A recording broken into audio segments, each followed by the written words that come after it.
പാർലമെന്റിന്റെ വർഷകാല സമ്മേളനത്തിന് ഇന്ന് തുടക്കമാവുകയാണ്. അയോധ്യയിലെ രാമക്ഷേത്രത്തിലെ സംഭാവന കൊള്ളയിൽ സമഗ്രമായ അന്വേഷണം ആവശ്യപ്പെട്ട് ഇരുസഭകളിലും നടപടികൾ തടസ്സപ്പെടാനുള്ള സാധ്യതയാണ്. സമഗ്ര അന്വേഷണം ആവശ്യപ്പെട്ട് ബെന്നി ബെഹനാൻ MP ലോക്സഭയിൽ അടിയന്തര പ്രമേയത്തിന് നോട്ടീസ് നൽകിയിട്ടുണ്ട്. വിവിധ പരീക്ഷകളുടെ ചോദ്യപേപ്പർ ചോർച്ച, ഇന്ധന വില വർധന എന്നിവയും സഭയിൽ ശക്തമായി ഉന്നയിക്കാനാണ് പ്രതിപക്ഷ പാർട്ടികൾ തീരുമാനിച്ചിട്ടുള്ളത്. ബി ബാലഗോപാലാണ് വിവരങ്ങളുമായി. ബാലു, വാദപ്രതിവാദങ്ങൾ സംഘർഷഭരിതമാകും. ഇപ്പോൾ 19 സിറ്റിംഗുകളാണ് വർഷകാല സമ്മേളനത്തിൽ ഷെഡ്യൂൾ ചെയ്തിരിക്കുന്നതെങ്കിലും സുഗമമായി മുന്നോട്ട് കൊണ്ടുപോകാൻ കഴിയുന്ന ഒരു അന്തരീക്ഷവും സമവായവും ഇതുവരെയും ഉരുത്തിരിഞ്ഞിട്ടില്ലല്ലോ.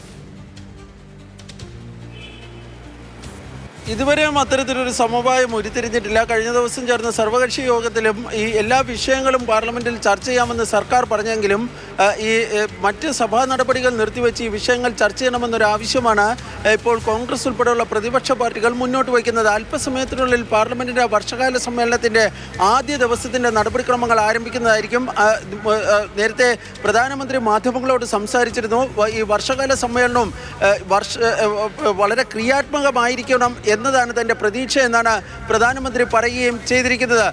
പാർലമെന്റിൽ ഇന്ന് ഈ അയോധ്യ ക്ഷേത്രവുമായി ബന്ധപ്പെട്ട സംഭാവന കൊള്ള, അതുപോലെ തന്നെ നീറ്റ് ചോദ്യപേപ്പർ ചോർച്ച എന്നിവ നടപടികൾ നിർത്തിവെച്ച് ചർച്ച ചെയ്യണമെന്ന് ആവശ്യപ്പെട്ടുകൊണ്ട് വിവിധ പ്രതിപക്ഷ അംഗങ്ങൾ നോട്ടീസ് നൽകിയിട്ടുണ്ട്. അടിയന്തര പ്രമേയത്തിന് നോട്ടീസ് നൽകിയിട്ടുണ്ട്. ലോക്സഭയിൽ ബെന്നി ബെഹനാനും ഹൈബി ഈഡനും കൊടിക്കുന്നിൽ സുരേഷും ഉൾപ്പെടെയുള്ള നേതാക്കളും രാജ്യസഭയിൽ ജോൺ ബ്രിട്ടാസും വി ശിവദാസനും ഉൾപ്പെടെയുള്ള നേതാക്കളുമൊക്കെ ഈ നോട്ടീസ് നൽകുകയും ചെയ്തിട്ടുണ്ട്.